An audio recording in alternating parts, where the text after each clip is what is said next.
Ang 2025 movie na ang Mission Impossible Final Reckoning ang astig na Tagalog recap natin ngayong araw mga Juan. Isa itong sci-fi adventure action film na siguradong ika-enjoy yung panoorin. Huwag na natin patagalin pa at simulan na natin ang ating malupit na palabas. Makalipas ang 2 buwang pagtatago ng IMF agent na si Ethan Hunt mula sa mga otoridad ng Austria ay pinadalhan siya ng mensahe ng presidente ng Amerika na si Erica Sloan. Binalita ng presidente sa kanya na ang bawat sulok ng cyberspace ay nilamon na ng artificial intelligence o ng AI na ang entity. Dahil rito ay nakurap na ng entity ang lahat ng impormasyon sa internet at hindi na malaman ng mga tao kung ano ang paniniwalaan kaya't maraming bansa ang sumailalim sa martial law, hanggang sa nagawang makalikha ng entity ng grupo ng mga tao o mga acolyte na layuning tapusin ang sangkatauhan at magtayo ng panibagong sibilisasyon. Ngunit ayon sa presidente ay upang makontrol nila ang entity ay kailangan nilang mahanap ang original na source code nito at ang kasabwat ng AI na si Gabriel ay ang tanging nakakaalam ng lokasyon ng code. Ang babaeng kasabwat ni Gabriel na si Paris ay nadakip ng mga otoridad ng Austria ngunit tumanggi siyang magbigay ng impormasyon sa kanila. Pero dahil hawak ni Ethan ang cruciform key na ang magagamit nila upang makuha ang source code ay pinakiusapan siya ni President Erica na sumuko sa kanila upang matapos na ang kaguluhan sa mundo. Pagkatapos ay kusang sumabog ang mensahe ng presidente at palihim na nakipagkita si Ethan sa kaibigan niyang IMF agent rin na si Benji Don. Pumunta ang dalawa sa sekretong hideout nila sa isang abandonadong subway station ng London kung nasaan ang isa pa nilang kaibigang agent na si Luther Stickel na kasalukuyang dinidevelop ang poison pill flash drive na ang makakapigil sa entity. Napag-alaman naman ni Benji na ang Russian submarine na ang Sevastopol ay hindi nadidetect ng kahit anong scanner dahil gumagamit ito ng napaka-high-tech na hard drive na ang Podkova. Pero noong 2012 ay nalinlang ng entity ang mga crew ng Sevastopol upang palubugin ang submarine nila dahil ang Podkova ay naglalaman ng orihinal na source code ng AI. Ngayon ay hindi nila malaman ang eksaktong lokasyon kung saan lumubog ang submarine. Nalaman pa ni Benji at Luther na ang tanging makakabukas lang sa chamber ng Podkova ay ang cruciform key at ang rabbit's foot o anti-god device na nakuha ni Ethan noon sa Shanghai ay ang entity pala. Kinabukasan ang mga US intelligence community agents na sina Briggs at Theo Degas ay ililipat na ng kulungan si Paris pero biglang inatake sila ng 2 prison guard at kasama ang babae ay napatumba nila sina Briggs. Ang mga ito pala ay sina Ethan at Benji at kinumbinsi si Degas ng bida na huwag barilin si Paris dahil makakatulong ito upang mapigilan nila ang entity. Sa tulong naman ng babae ay nalaman ni Ethan na nasa US Embassy ng London si Gabriel at agad na pinuntahan nila ang lugar. Pero nang nakita si Ethan ng 2 bantay ay mabilis na nakuha ni Grace ang mga radyo at mga baril ng mga ito at agad na pinatumba sila ng bida. Inatasan raw si Grace ng CIA Director na si Kittredge na dakpin si Ethan pero mas pinili niyang tulungan siya. Subalit biglang inatake sila ng 2 mercenary ni Gabriel.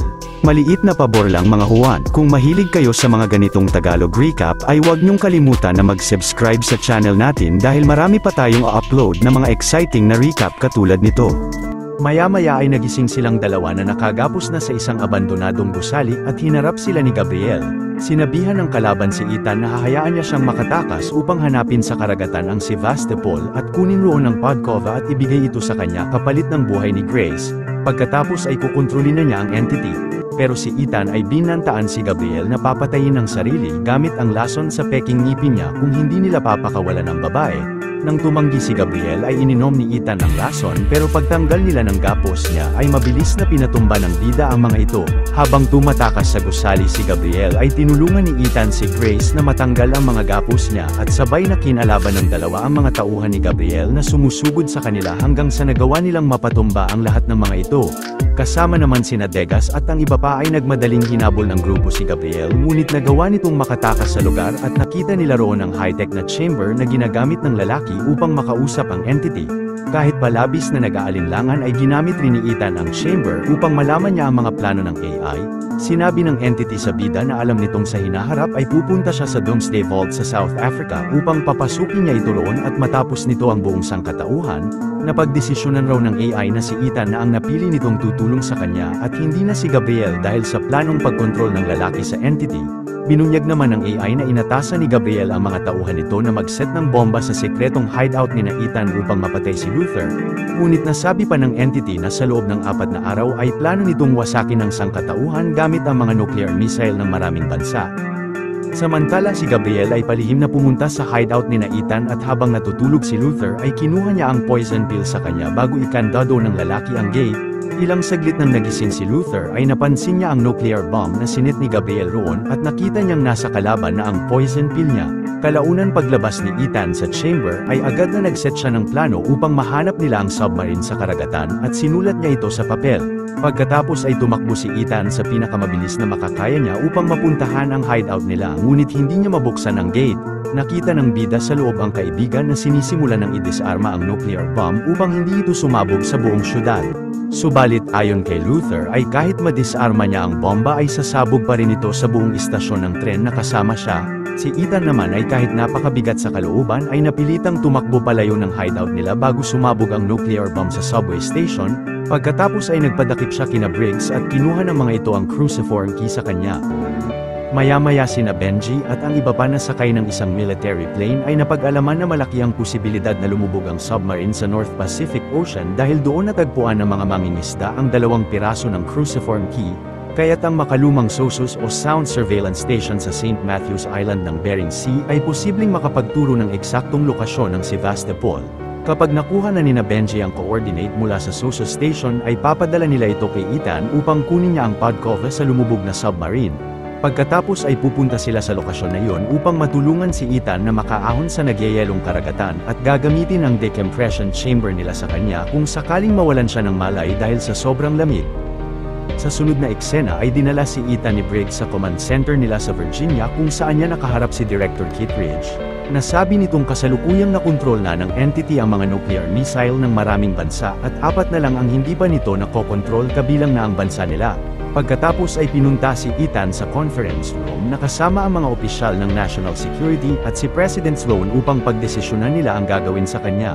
Ang presidente ay binigyan si Ethan ng pagkakataon na magpaliwanag, pero ni-request niyang mabalik ang cruciform key sa kanya at gamitin ang isang aircraft carrier nila upang mapigilan ang entity. Mas mainam na walang kumontrol sa entity at kailangan nilang magtiwala sa kanya dahil wala nang ibang paraan upang mapigilan ang AI. Kapag pumalpak sila ay uubusin nito ang buong sangkatauhan gamit ang mga nuclear missile nila. Kalaunan ay pati ang nuclear missile ng UK ay nakontrol na rin ng entity at kahit patutol ang lahat ng opisyal ng national security ay palihim na sumang-ayon ang presidente sa request ni Ethan. Pero sinabihan ni Sloan ang bida na kapag hindi niya napigilan ang entity sa loob ng 72 hours ay ilulaunch niya ang mga nuclear missile nila upang pasabugan ng maraming bansa bago pa sila pasabugan ng mga ito. Pagkatapos ay palihim na inatasan ng presidente ang 2 sundalo niya na isakay si Ethan sa isang helicopter dala ang cruciform key. Maya-maya ang presidente ay inamin sa mga opisyal na pinatakas niya si Ethan dala ang susi na labis na kinagulat ng mga ito. Subalit sina Director Kittredge at Briggs ay planong puntahan ang lokasyon kung saan tutungo si Ethan. Ilang saglit nang nakasakay na si Ethan sa aircraft carrier ay pinaliwanag niya kay Admiral Neely ang buong plano nila ni Benji upang matukoy ang lokasyon ng lumubog na Sevastopol. Pero kahit pa ang aircraft carrier ni Neely ay nasa gitna ng engkwentro laban sa hukbong dagat ng Russia, ay mabigat ang kalooban na sumang-ayon siya kay Ethan at naisipan nitong isakay ang bida sa submarine nila upang mapunta siya sa lokasyon ng Sevastopol. Binigay ng Admiral ang kwintas niya kay Ethan at sinakay siya sa helicopter palapit sa submarine nila. Sa sunod na eksena ay narating na nina Benji ang St. Matthews Island at pinasok nila ang SOSUS listening station ng CIA analyst na si William Donlow. Pinadala raw si Donlow roon 30 years ago nung napasok ni Ethan ang Black Vault ng CIA, subalit nang pinakiusapan ng grupo ang analyst na ma-access ang data nila noong 2012 ay biglang pumasok sa istasyon ang mga sundalo ng Russia dahil nasakop na pala nila ang isla upang hanapin rin ang lumubog na submarine. Pinaliwanag sa lahat ni Donlow na posibleng nasa mga floppy disk nakasave ang data na hinahanap nila pero ang mga kalalakihang pumunta noon sa istasyon ay kinuha ang floppy disk reader na. Pero ang Russian captain na si Koltsov ay binunyag na may kopya sila ng cruciform key at sinabihan si Donlow na bumuo ng panibagong floppy disk reader. Subalit maya-maya ang aircraft carrier ng Russia ay nag-deploy ng 2 jet fighter upang atakihin sina Ethan kapag mas lumapit pa sila sa teritoryo ng mga ito. Ang bida naman ay napilitang tumalon sa gitna ng karagatan pero kalaunan ay nakuha siya ng mga crew ni Captain Bledsoe at sinakay siya ng grupo sa USS Ohio submarine nila. Pagkatapos ay binigay ni Ethan sa kapitan ang kwintas ni Admiral Neely at pinakiusapan nitong dalhin siya sa North Pacific at pumunta sa coordinates na ipapadala sa kanila ng team niya. Sumang-ayon si Bledsoe kay Ethan at naisipan nilang pasuotin sa kanya ang high-tech na pressure suit nila na gagamitin niya upang makasisid papunta sa lokasyon ng Sevastopol. Kalaunan ay nag-ehersisyo si Ethan bilang paghahanda sa pagsisid niya at habang hinihintay ang coordinates na ipapadala ni Benji. Subalit biglang inatake siya ng isang crew ng submarine na isa palang acolyte ng entity upang pigilan siya sa mga plano niya. Pero ang bida ay buong lakas na kinalaban ng lalaki at sa gitna ng sagupaan nilang dalawa ay hindi nagtagal ay malakas na pinalo ang ulo nito ng babaeng crew ni Bledsoe. Maya-maya habang binubuo ni Donlo at Benji ang floppy disk reader ay inamin ng lalaki na na-memorize niya ang eksaktong lokasyon ng Sevastopol at winasak ang disk na naglalaman ng coordinates nito. Pagkatapos ay naisipan ni Donlo na pakiusapan sina Captain Koltsov na hayaan ang asawa niyang si Tapisa na pakainin ang mga aso nila pero palihim na binigay ng lalaki ang relo niya sa kanya pati na ang papel na naglalaman ng coordinates. Nagboluntaryo naman si Grace na tulungan si Tapisa at pagpunta nila sa kulungan ng mga aso ay pinagtulungan nilang patumbahin ang isang Russian soldier. Nagmadali naman silang sumakay sa isang sled habang hila ng mga aso ang sasakyan upang puntahan ang coordinates ng Sevastopol. Samantala sina Degas at Paris ay matapang na kinalaban sina Captain Koltsov at ang mga kasamahan nitong Russian soldier sa loob ng Sosos listening station, pati si Benji ay kinalaban ng kapitan habang ang buong istasyon ay nagsisimula ng masunog. Sa patuloy na pakikipaglaban ni Paris at Degas sa mga sundalo ng Russia ay hindi nagtagal ay napilitan ng mga itong umatras at umalis sa Sosos station habang si Donlo ay pinadala na kinaitan ng coordinates ng submarine. Subalit nang natanggap na nina Ethan ang coordinates ay sinimulan silang habulin ng malaking submarine ng Russia. Ang bida naman ay napilitang suotin agad ang pressure suit at nagsimula na siyang mag-dive papunta sa lokasyon ng lumubog na submarine. Kalaunan ay natagpuan na ni Ethan ang Sevastopol subalit pagpasok niya sa loob ay dahan-dahan itong tumatagilid at dahil rito ay nagbagsakan ng napakaraming mga torpedo sa loob. Nakita ni Ethan sa control room ang ilang labi ng mga crew ng submarine at kahit palabis na nahirapan maghanap sa buong paligid ay hindi nagtagal ay napasok niya ang malaking sonar sphere ng Sevastopol. Gamit ang cruciform key ay binuksan niya ang box kung nasaan ang Podkova hard drive at kinuha niya ito. Subalit nang lalabas na si Ethan ay biglang naharangan ng isang torpedo ang pinto kaya't napilitan siyang hubarin ang diving suit niya at pumasok na lang sa lagusan ng torpedo habang dala ang pressure unit ng suit. Kalaunan paglabas ni Ethan sa Sevastopol ay bumagsak ito sa mas malalim na parte ng karagatan at biglang sumabit sa submarine ang pressure device niya kaya't napilitan siyang lumangoy pataas nang hindi ito dala.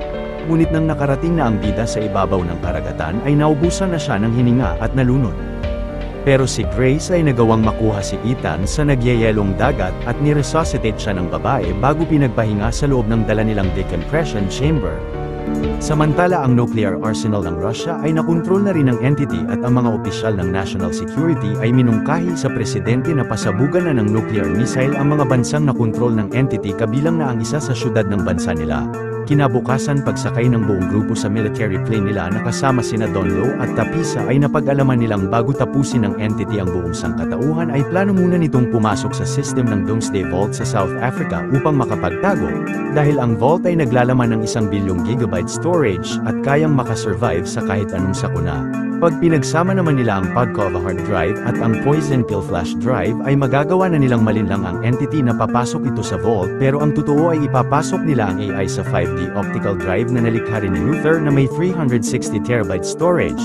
Ngunit kapag nakabit na nila ang optical drive sa system ng vault at kapag nakapasok na rito ang entity ay kailangang tanggalin ito ng sobrang bilis bago may launch ng AI ang mga nuclear missile. Si Ethan naman ay nasabing dahil nais ni Gabriel na makontrol ang AI ay plano niyang ibigay sa kanya ang Podkova at hayaan siyang ikabit ang poison pill sapagkat yun lang ang tanging paraan upang mapigilan nila siya at ang entity. Si Grace ay labis na nangangamba na papalpak sila dahil yun mismo ang nais ng entity na gawin ni Ethan pero ang bida ay inatasan ng babae na siya ang magtatrap sa entity gamit ang optical drive dahil sa napakagaling na timing at mabilis na mga kamay niya.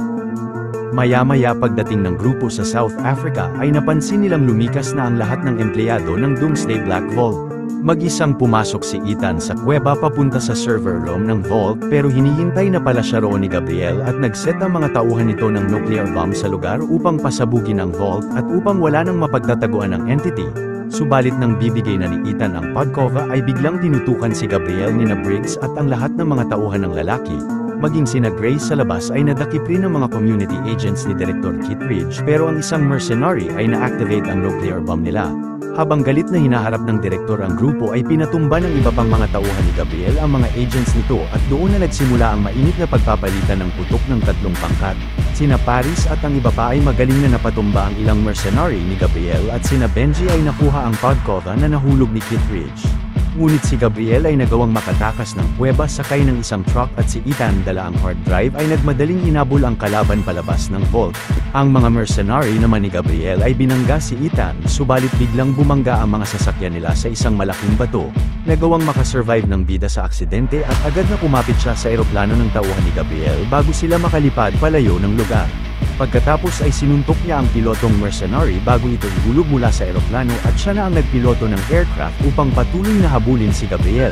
Samantala si Benji ay may tama pala ng baril sa tiyan pero ang mag-asawa ay napagdesisyon ng idisarma ang nuclear bomb habang sina Grace ay nagtungo na sa server room ng vault. Pagdating sa loob ay kahit nahihirapan sa sitwasyon ay tinuruan ni Benji si Grace na i-hack ang system ng server room habang tinuturuan naman niya si Paris na gamutin ang tama ng baril niya. Sa kasalukuyan na yun sina Donlo kasama si Degas ay sinimulan ng idisarma ang nuclear bomb ni Gabriel sa kuweba. Ilang saglit ay nakontrol na ng entity ang nuclear missile ng 8 bansa maliban sa Amerika at si President Sloan ay naghahanda ng pasabugan ang mga bansang ito kabilang na ang isang syudad nila. Pero kalaunan ay napagdesisyonan ng presidente na hindi pindutin ang buton at pinag-utos niyang gawing offline ang buong nuclear arsenal nila upang hindi rin ito makontrol ng AI.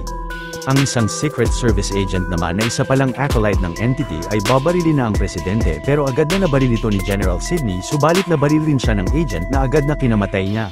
Hindi nagtagal ay nagawang makakapit ni Ethan sa aircraft ni Gabriel bago mawasak ng tuluyan ang sinasakyan niyang eroplano. Ngunit ang kalaban ay pinalipad ang eroplano niya ng napakabilis upang mapigilan si Ethan. Subalit ilang saglit lang ay nagawa pa rin makontrol ng entity ang mga nuclear missile ng Amerika at hinanda na ng AI ang lahat ng nuclear missile ng 9 na bansa upang puntiryahin ang buong sangkatauhan.